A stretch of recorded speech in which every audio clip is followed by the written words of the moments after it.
مريضه عندها السكر والضغط وبتعاني من مرض مخ في الاعصاب، واخواتي الاربعه البنات كلهم متزوجين، وانا بسافر وباجي 7 ايام في الاسبوع، 7 ايام في الشهر. تمام. اخر مشكله ان زوجتي وصلت لمرحله انها تفت في وش امي، وحاولنا برضو ان احنا نصلحها، مانيش عارف اعمل ايه ولا عارف ان انا اسوي ايه، ورحت عشان حتى احل الانفصال بالتراضي ما رضيوش، قال لا احنا هنمشي عن طريق المحاكم، لان انا ماشي بقول الله تعالى وان يتفرقا يغني كل واحد منهما من سعته. لا الايه غلط يا احمد، واسمح لي معلش انا سمعتك بس خليك معايا نص دقيقه.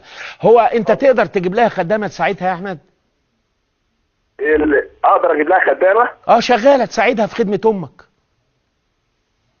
انا مش عارف ارد عليك في اقول لك ايه الصراحه، بس قول اي او لا، يعني قول اي او لا. ظروفك الماديه تسمح تجيب واحده ب 600 ب 1000 جنيه في الشهر تخدم امك ومراتك تبقى مشرفه، واجب عليك انك تعمل كده.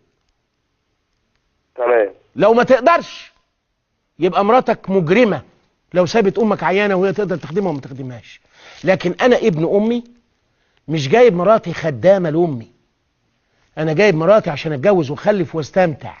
حصلت ظروف عارضه، امي بقت عيانه، اختي بقت مكسحه، ابويا معرفش مين، حالتي الماديه تسمع. ده مش كده وبس، ده امك لو قادره، امك لو قادره انها تجيب شغاله ب1000 جنيه في الشهر تحميها وتاكلها، ليس عليك وانت ابنها مليم واحد، وامك تصرف من فلوسها. الدين معجنه وعمره ما كان معجنه، احنا عجناه. الامر بالترتيب كده، امي عجوز لكن صلى الله على محمد هنا وهنا وعندها 2 كيلو ذهب ومعاش وفلوس في البنك، تصرف على روحها وانت تجيب لها بسكوت كيلو فاكهه. امي ما معهاش، انا ابنها، والنفقه عليها واجبه. النفقه في ايه وفي ايه؟ عيش وحلاوه وطحنيه ودواء وكسوه وسكن، انا ابنها. ولا مراتي تتدخل الا في حاله واحده، وانا اقولها لها، انا احمد، انا صلى الله على احمد ومبشرا برسول ياتي من بعد اسمه احمد. انا احمد يعني فاهم ديني. ها بص يا عيشه، انا امي دي كبرت وانت عارفه يعني ايه كلمه ام، من غير محاضره، وانت عارفه يعني ايه كلمه ام.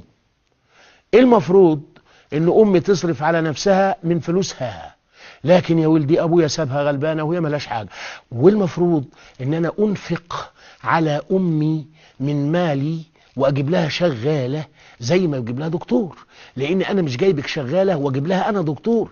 يعني ما اروحش اصرف على امي 100,000 جنيه علاج ودواء على قلبي زي العسل، وما يهونش عليا اجيب شغاله واقول لا، ما انا جايب بنوته في البيت بنت الناس خدامه. ده جهل، ده عمايل ابو جهل دي. فانت يا حبيبتي شايفه لا امي معاها ولا انا اقدر اجيب لها شغاله. البركه فيكي بقى، والجمله اللي جايه دي واجبه، تسترينا في امي، الله يسترك في روحك وفي ذريتك. خليها تقول لا بعد الشرح ده، تقول بقى تفرقا وتقول لي الايه غلط يا ابو حميد. لا، هي وان يتفرقا يغني الله كلا منهما. ده امتى؟ ده لو الجدار وقع ولا صلح نافع ولا بتاع نافع. لكن امك ايه اللي دخلها في الموضوع؟ يعني ايه امي تبقى سبب في طلاقي؟ يعني ايه؟ ولا ابويا ولا كائنا من كان. طلاق ده انا حتى بقول لكل الدنيا لبنتي انا اجوزك، لكن الطلاق بتاعك بقول لك الدين احنا عكا يعكو عكا. الولي في جواز مش في طلاق.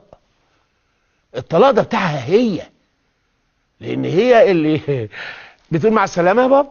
لو افرض ان انا عندي بنتي وانا ما بروحش، اروح دقيقه، انا رحت البنت 4 مرات، اروح ليه؟ ما انا بتجيني وانا بطمن عليها وكل الحوار اللي بينا هواريو هواريو مش تفاصيل.